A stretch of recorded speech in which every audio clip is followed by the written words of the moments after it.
છોટાઉદેપુર નગરપાલિકા પ્રમુખ મંજુલા કોલીના જાતિના દાખલાના મામલે વિવાદ વકર્યો છે। મામલતદારે 2 વખત લેખિત જાણ કરવા છતાં દાખલા જમા ન કરાવાતા હવે વધુ એક કડક નોટિસ પાઠવી તંત્ર દ્વારા મામલતદાર કચેરીના નોટિસ બોર્ડ અને પ્રમુખના ઘરે આ નોટિસ ચોંટાડવામાં આવી છે। પ્રમુખને 1 દિવસમાં જાતિના દાખલા રજૂ કરવા માટે અલ્ટિમેટમ અપાયું છે। જો નિયત સમયમાં દાખલા જમા નહીં કરાવાય તો તેને રદબાતલ કરવાની પણ ચીમકી આપવામાં આવી।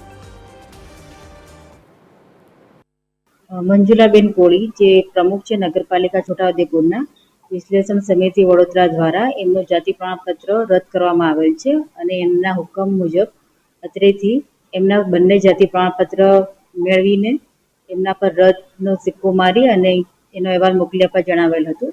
અત્રેથી મંજુલાબેનને 2 વખત નોટિસ આપણે ઇસ્યુ કરી છે, છતાં એમના પ્રમાણપત્રો અત્રે જમા થયા નથી, એટલે આજે ફાઇનલ નોટિસ આપણે ઇસ્યુ કરી છે અને અત્રેના તેમજ નગરપાલિકાને આ નોટિસ બોર્ડ પર એની પ્રસિદ્ધિ કરવામાં આવી છે।